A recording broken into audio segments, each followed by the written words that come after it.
The Echo Chamber, brought to you by The Holmes Report and produced by the international broadcast specialist Marketeers.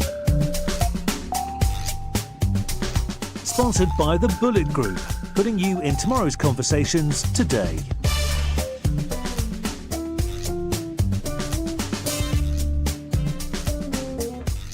Ladies and gentlemen, welcome to the Echo Chamber podcast. This is Arun Sudhaman from The Holmes Report. We are here in the Renaissance Hotel in downtown Dubai, and I'm very lucky to be joined by Asda'a BCW President, Mr. Sunil John. Sunil, welcome to the podcast. Thank you, Arun, and welcome to Dubai. Thank you, Sunil. It's a pleasure to be back here. We had our second Innovation Summit here today, which was very successful. And indeed, you led a very interesting, quite provocative discussion, I thought, on CEO activism. So that was fun. But I wanted to take this opportunity to talk to you about public relations in the Middle East, because you're something of a pioneer when it comes to PR in the Middle East.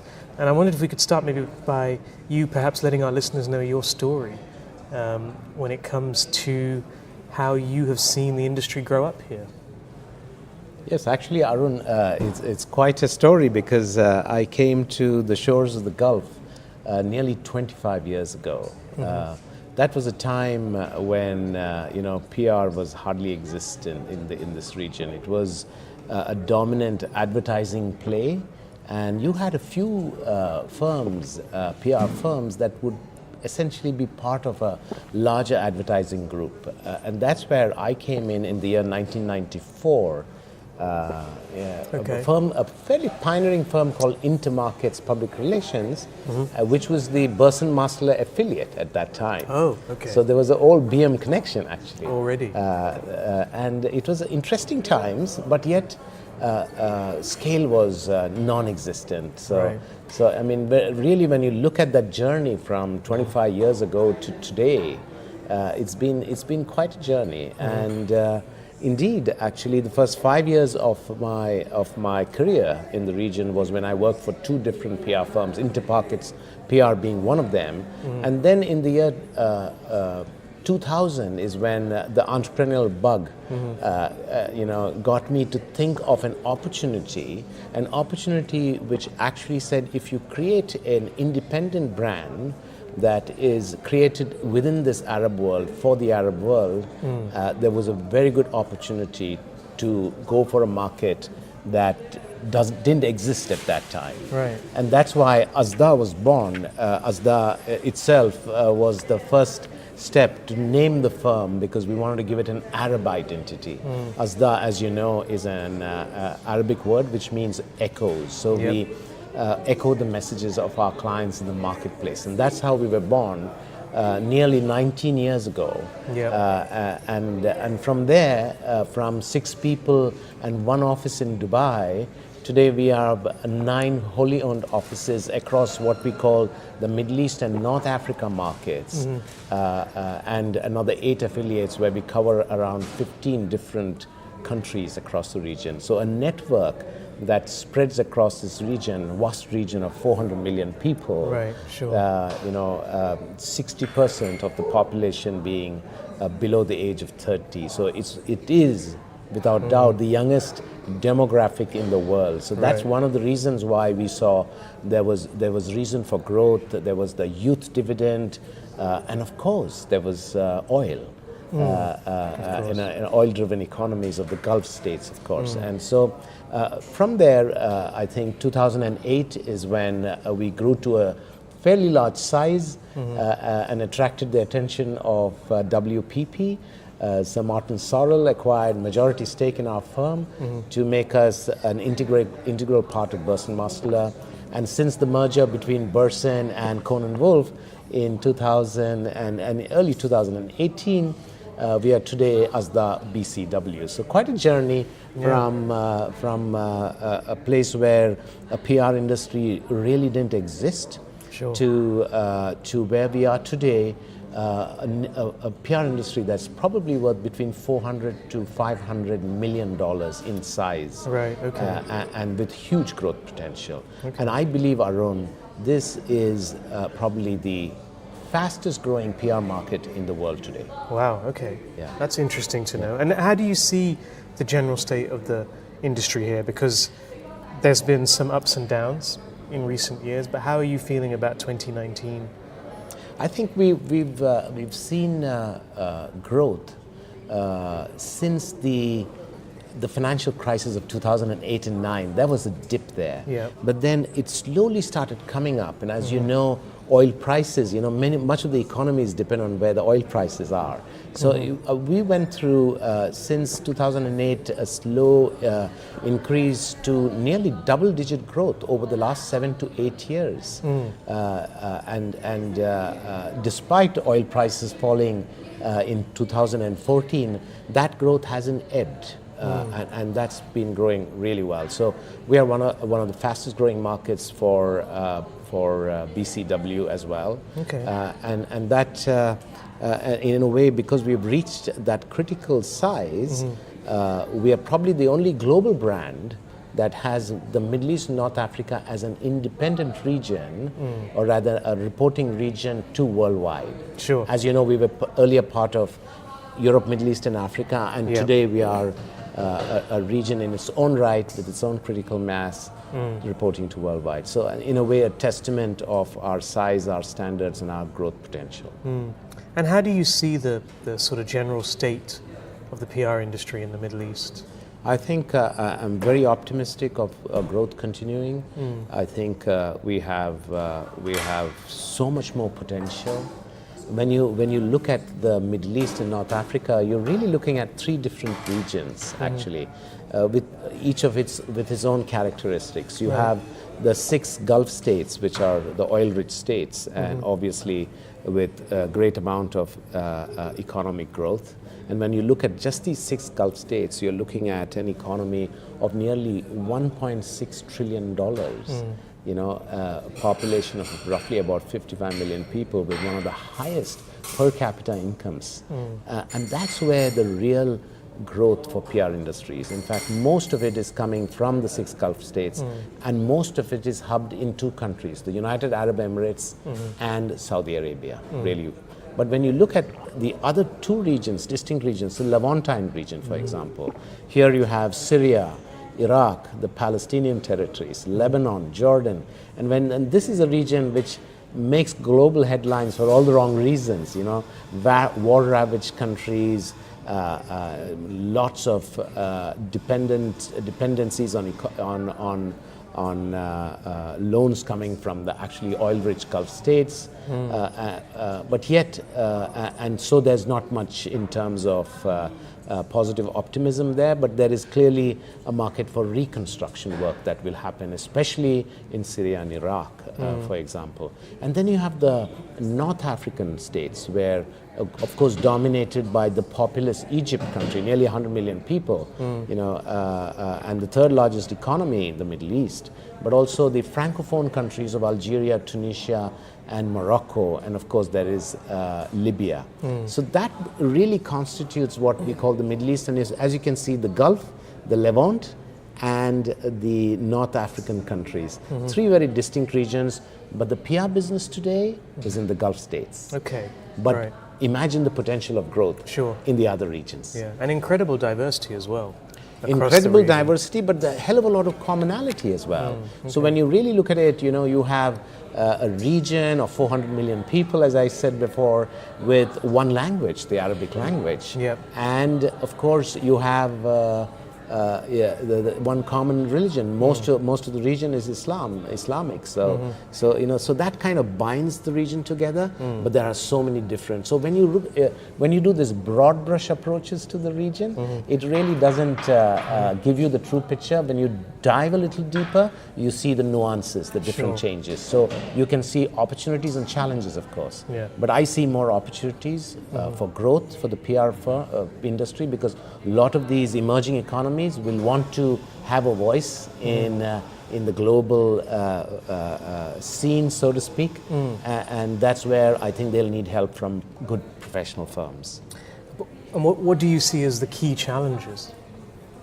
I think in terms of challenges, I see the region has a very distinct business culture in terms of how they operate.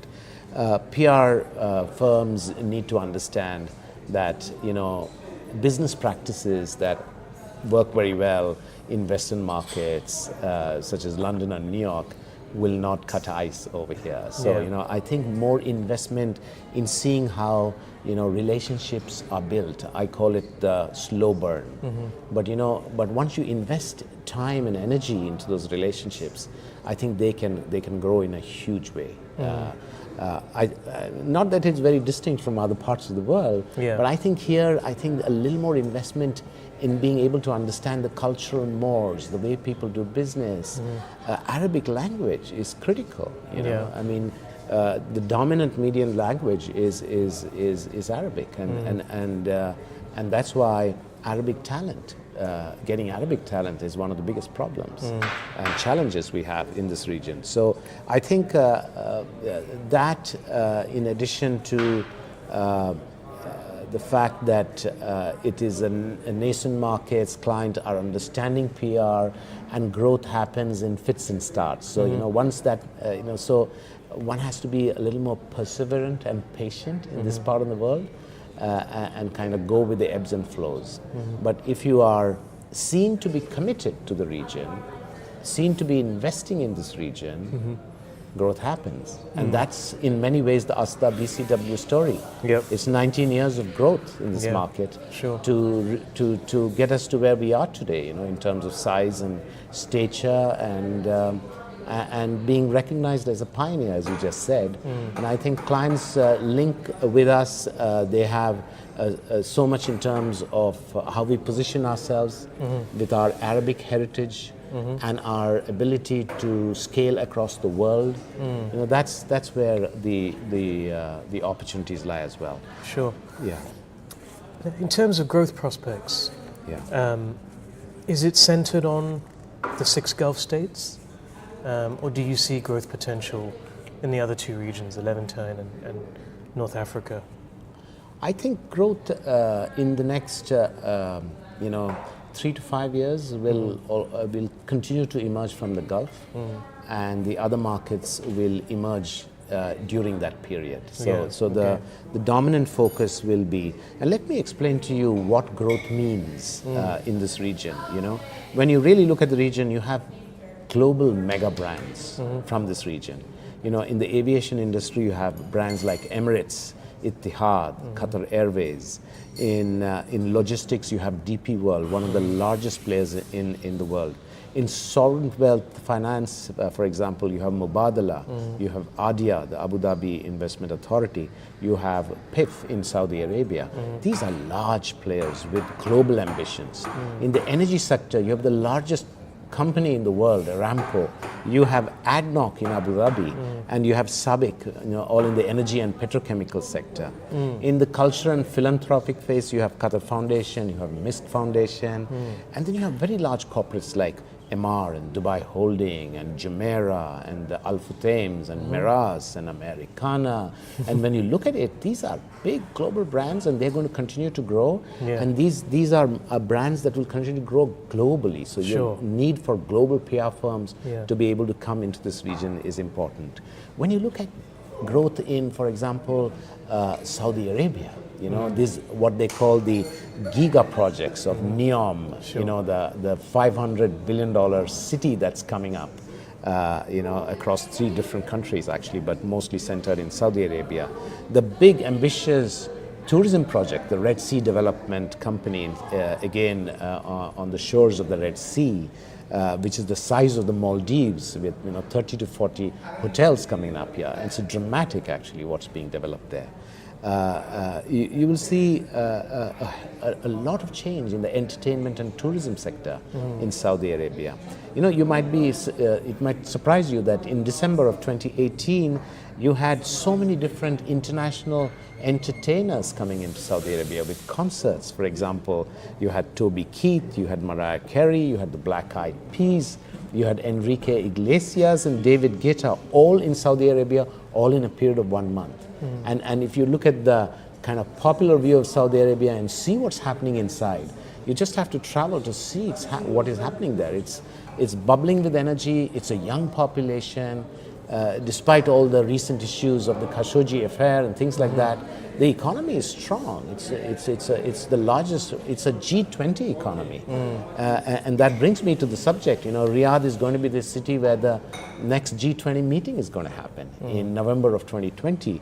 And of course, here in the UAE, you're going to have the World Exposition in 2020. It's one of the most glittering events. The first time it's such an event has come to the Arabian Peninsula, and again, one of the largest sporting events in the world.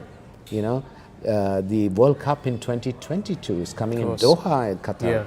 Yeah. In March this year, the Special Olympics coming up in Abu Dhabi, and of course the F1 circuit, Abu Dhabi and Bahrain are mainstays in the circuit there. Morocco is going to host the next world gatherings of the IMF and World Banks in 2021. So when you look at all of these big gatherings and meetings happening, the big investments in tourism and infrastructure, the big global brands, you're looking at a region that is going to be very, very active. A region that's going to be very attractive for global PR firms to look at. So anybody that matters in PR and not being in the Middle East is probably going to be a big mistake. So those are growth opportunities. So when I look at it, I told you earlier, Arun, this region is, in my opinion, about $400 to $500 million, and I see in the next period of under a decade, this is going to double to $1 billion in revenue. So it will be a sizable market. It will be. Yeah. Sure. So all of those events and so forth that you mentioned, and the rise of these big brands as well from this part of the world, brings with it a lot of scrutiny. And we've seen some of that play out. Sure. For example, we've seen the attention that the World Cup in Qatar has attracted. Yes. Not all of it positive. And we've seen in many places, not just the Middle East, sometimes the homegrown companies have a less mature attitude to PR, or maybe even invest less. Do you see either of those issues? So there's the scrutiny that this rise brings and the level of investment in sophisticated public relations. Do you see is there potentially a disconnect there? I think scrutiny is everywhere. There's scrutiny in China as much as in the Middle East. And I think this region particularly has been subject to that scrutiny of late in many ways.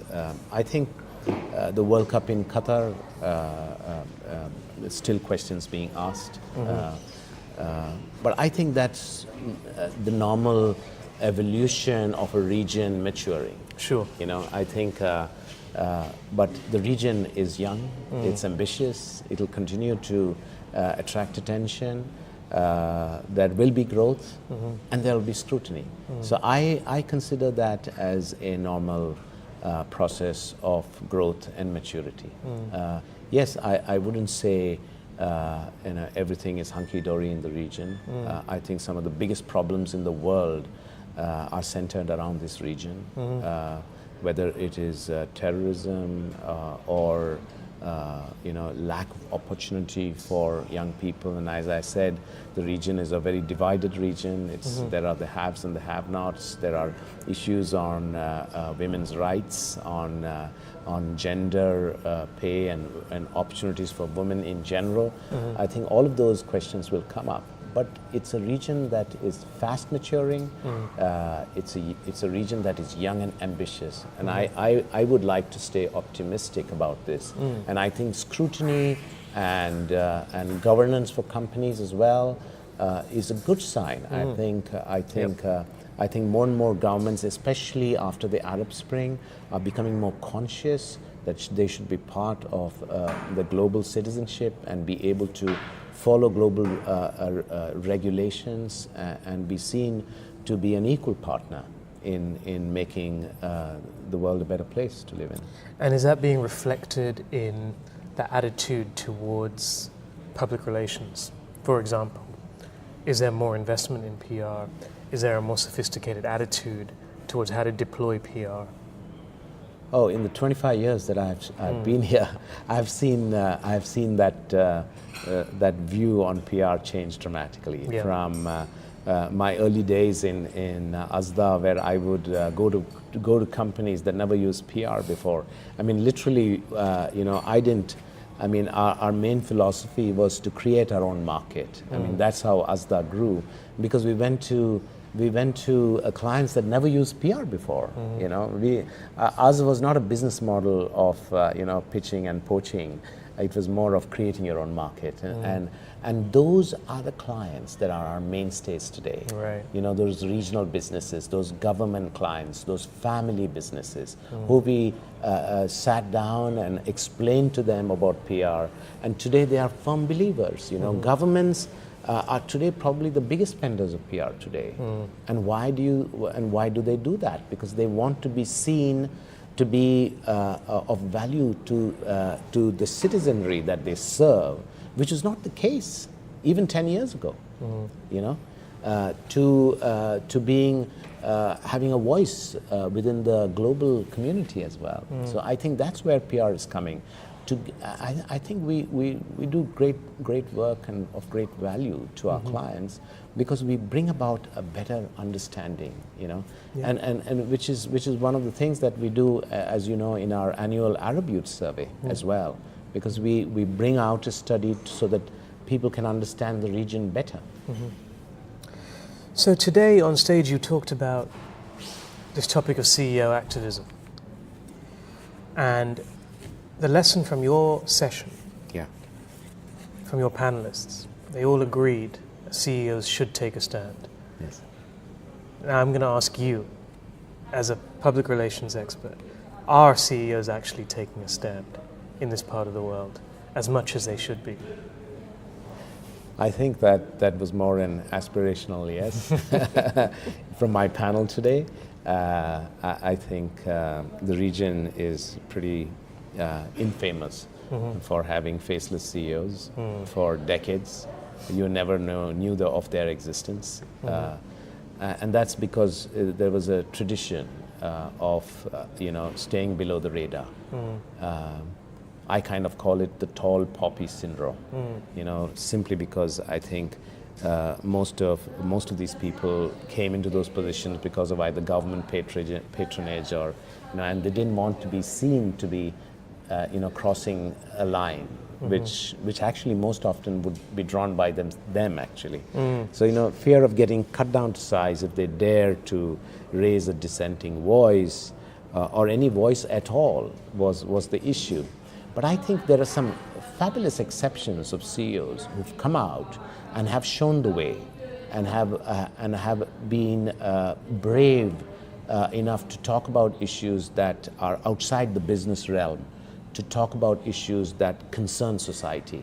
And in many ways, you know, whether it is to encourage more entrepreneurialism among young people, to encourage more startups coming into this region, simply because young people dependent on governments to create jobs, and, you know, governments have a limitation. So, you know, how can private sector, how can young people go and start their own businesses? So that was one, you know, education systems which are kind of archaic, and there are lots of leaders who come and talk about how one should transform that to be able to get young people who are ready and educated for the future, a very, very different world that we're going to live in very soon. You know, those kinds of issues, you know, whether it is, government regulation, whether, you know, I mean, it is a criminal offense if one of your checks bounce here, you know, you could go to jail, and, you know, there is no bankruptcy law, for example. So, you know, captains of industry, big lawyers come and talk about that, and that has had an impact on government because they are listening to these people and they are changing regulation. I mean, it's only recently in the Gulf markets that value-added tax was introduced. It's a tax-free regime over here, and it took quite some time for the businesses to get used to that. So there was a business consultation, and there were a lot of, you know, CEOs who were vocal. So it really worked, you know, and that's why I think CEO activism it's made a small start, but I think it's made a significant start. And I think more and more CEOs are being courageous to talk about issues that impact society. And I think it's more about companies, as Paul Polman and Indra Nooyi actually kind of started that revolution about purpose with performance, about companies, creating a better place for everyone. I think a lot of people are following that, So no longer the fluffy CSR statements, more about real statements that are authentic, that CEOs believe in and companies do real work in. Yeah, it's encouraging to hear. And finally, Sunil, as someone who has founded and built an agency in this region, a very big agency in this region, what do you look for when it comes to the kind of talent that you think will thrive in this part of the world? I think talent is the big question. In terms of growth. Can we get more talent to come into this region? When I started Asda'a 20 years ago, there was hardly any Arab talent. And one of the big things that Asda'a did was to take fresh Arab graduates and get them interested in the profession, train them, nurture them. Many of them are still with us.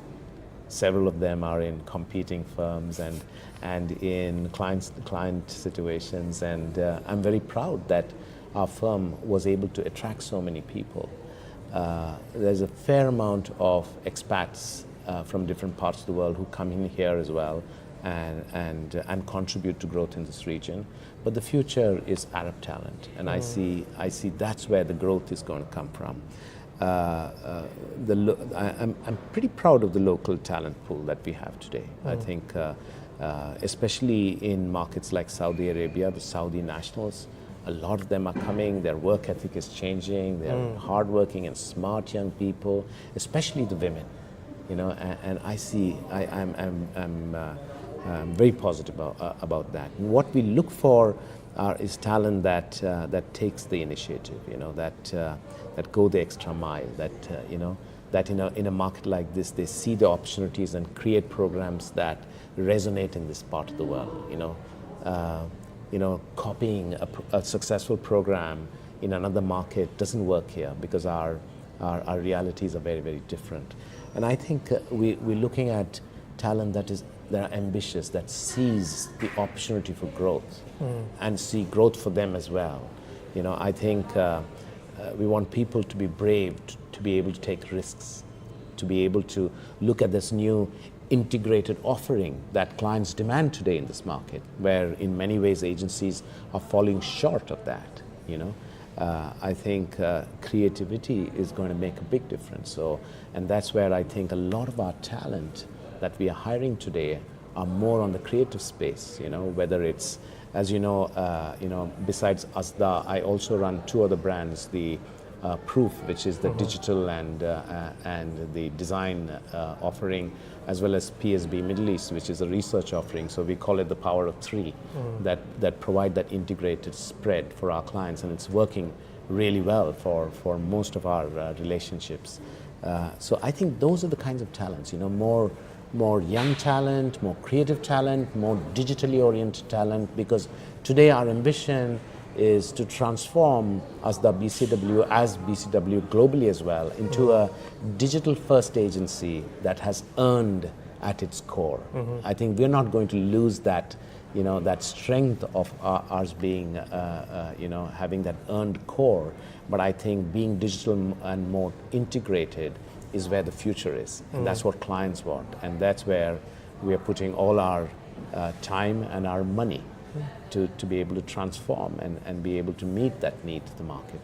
Okay, well, it's a fascinating story, and we look forward to the next chapters. Best of luck with it all, and we'll be watching your progress closely. Thank you so much for joining the show today. We'll have you back on fairly soon, I hope. Thank you. Thank you, Arun. It was a pleasure to talk to you and come more often to Dubai. I wish I could. This is, as I said, the fastest growing market. You get lots of stories over here. Okay, yeah. Well, that's a good reason. That's a very good reason. Thank you. Thank you. Thank you. You've been listening to The Echo Chamber. Brought to you by The Holmes Report and produced by Marketeers. Sponsored by the Bullet Group, putting you in tomorrow's conversations today.